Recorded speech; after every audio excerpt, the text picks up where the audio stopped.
tantangannya secara kreatif ya sebetulnya. Kita kan pengen bikin ini cerita lepas setiap filmnya yang hadir tuh cerita lepas gitu. Nah kedua ini tuh sebetulnya kayak penentuannya nih. Kita tuh mau bikin kayak gimana sehingga orang langsung paham polanya. Karena kalau kita sampai salah di yang kedua nih, ntar jadinya merembet ke yang seterusnya. Makanya penentuan yang kedua kemarin ini betul-betul gimana caranya orang bisa langsung tahu kalau kita akan bikin sesuatu yang fresh terus-terusan gitu. Makanya kita berusaha menjauhkan diri sejauh mungkin dari yang pertama ya untuk menimbulkan kesan itu. Karena sampai hari ini pun masih banyak orang penonton yang pertama pun yang udah sering kita infoin masih menganggapnya ini tuh sequel, ini tuh ceritanya sejak mereka keluar dari penjara ya, padahal nggak ada kaitan sama sekali. Rumah hantunya masih ada nggak? Iya kayak gitu-gitu, sehingga kita bikinnya memang udah langsung dari trailer, dari cara kita ngasih teaser apa segala macam itu memang udah langsung pengen memberikan kesan yang pertama kali itu first impressionnya bahwa oh iya ini memang bener-bener kisah yang baru, cerita yang baru. Dan langsung paham, oh ini agak lain tuh mau dibikin kayak gini. Jadi itunya sih tantangan terbesarnya, orang bisa terima itu apa enggak. Tapi kalau dari secara karakternya dari keempat agak lain ini, kuartet ini, ada yang dipertahankan nggak sih dari karakternya? Kayak misalnya Indra Jegel tuh suka ngasih ide-ide yang out of the box gitu, tapi ternyata gitu, atau sama Oki yang suka marah-marah gitu, atau kayak gitu nggak sih? Atau ada yang dipertahankan dari empat orang? Tetap ada, karena itu akan jadi warna karakter mereka. Karena kan kita justru pendengar podcastnya itu kan sebetulnya lebih seneng kalau misalnya ngelihat potret mereka apa adanya sebetulnya di layar lebar gitu. Jadi sebisa mungkin justru kita menyerap karakter mereka dari kesehariannya itu untuk dibikin ngeblend sama karakter di film, sehingga nggak akan jauh-jauh dari situ. Lagi pula racikan 4 karakter yang berbeda ini menurut kita udah jadi satu rangkaian chemistry yang asik gitu. Jadi kayak kenapa harus diubah-ubah lagi.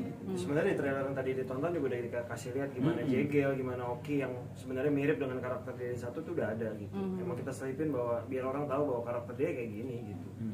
Tapi keputusan untuk melibatkan para pemain juga untuk mengambil bagian dalam penulisan ya atau ide cerita itu idenya dari mana, terus dampak ke ceritanya seperti apa sih? Sebenarnya dari film yang pertama pun kita ide tuh pasti bareng-bareng dari awal banget.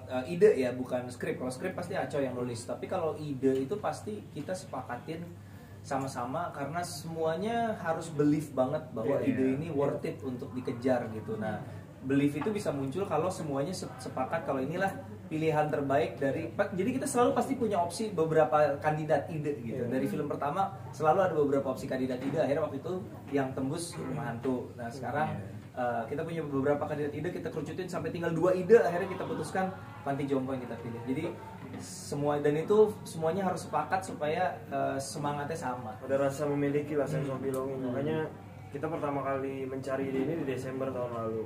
Kita berangkat bareng, emang pergi bareng untuk hanya mencari ide itu gitu. Jadi proses yang kita sebenarnya nggak lama, Desember tuh kita udah langsung dapet ide, Aco Januari udah langsung mulai nulis gitu.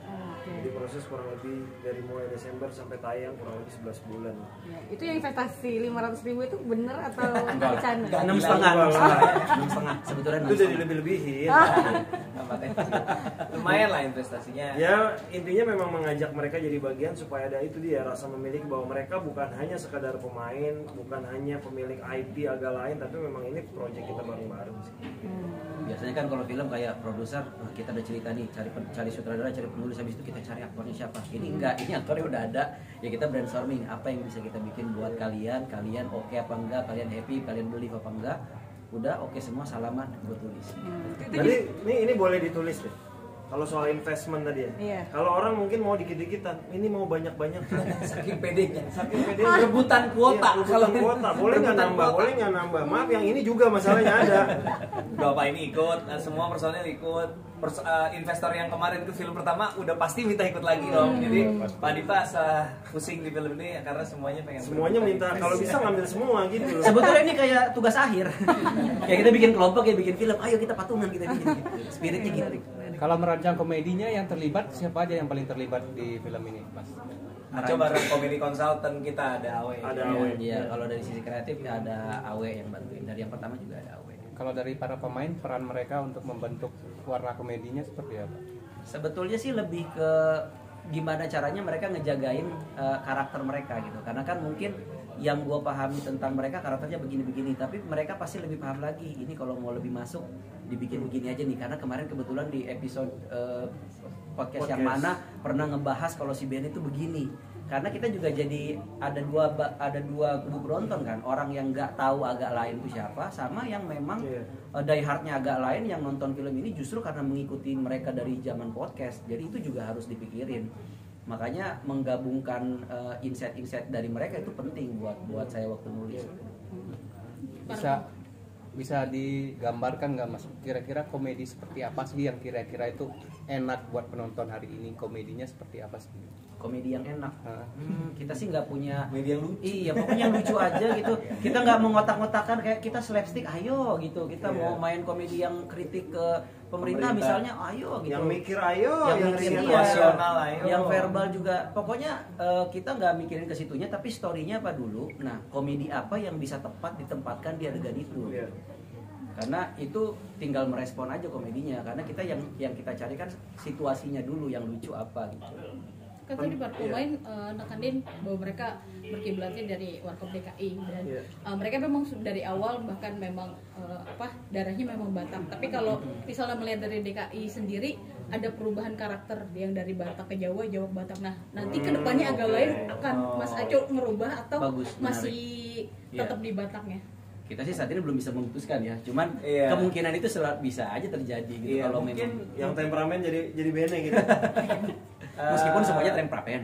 Iya, sebenarnya kan yang kita ambil dari Warkop itu kan lebih di format cerita lepasnya. Jadi film ke film tuh tidak ada keterikatan gitu. Kalau soal karakter memang dari awalnya memang agak beda karena mereka heterogen, ada yang Betawi, yang ini jadi Batak, yang ini jadi Jawa, yang ini jadi apa gitu. Nah, tapi kalau ini kan berangkatnya memang mereka Batak garis miring Medan gitu empat-empatnya ya. Jadi kedepannya sih aku rasa selama kita belum bosen merasa kayak ini nggak ada alasan untuk mengubah identitas mereka yang which is sudah nempel banget sama mereka di film maupun di dunia nyata gitu. Jadi kalau diubah rasanya akan repot, tapi kenapa harus diubah gitu sih ya. Kalau kita udah niat film ini memang dijadikan film rutin gitu. Jadi apakah mungkin ada pertanyaan, pasti ada agak lain ketiga kah? Apapun yang terjadi dengan angka jumlah penonton ini pasti akan ada yang ketiga gitu. Kapannya? Ya belum tahu. Tiap tahun gitu ya Mas ya? Belum tahu. Belum tahu. Kalau tadi kan mau ada podcast live katanya sebelum penayangan bioskop. Nah, apakah bakal ada penjualan tiket atau kayak semacam war rebutan buat yang mau ikut? Tungguin aja. Belum tahu, belum bisa diumumkan. Kalau kerjasama sama Baronsan AI dari Korea itu gimana Mas? Baik Mas. Jadi Baronson itu kita membuat kerjasama untuk opsi adaptasi. Jadi seandainya ada produser dari luar yang ingin mengadaptasi, meremake itu dia harus berurusan dengan Baronson sebagai agent kami. Jadi lebih kepada kayak dia menjadi eksklusif international agentnya kita untuk agak lain dan tinggal meninggal. Termasuk agak lain menyala pantiku. Iya. Gitu. Kalau untuk penayangan nggak ada kerjasamanya? Kalau penayangan enggak. Penayangan. Kita ada rencana penayangan di Malaysia juga, tapi bukan dengan mereka. Aman ya? Shout out dulu. Shout out-nya apa tuh? Jangan lupa nonton agak lain menyala pantiku 27 November. Terima kasih. Oke. Ya. Mulai 27 November kali ya?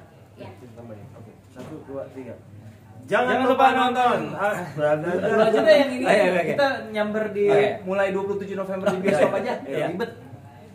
Jangan lupa nonton film Agak Lain Menyala Pantiku yang akan tayang tanggal 27 November di bioskop. Lagi. Pakai 2005 enggak? Iya. Mulai.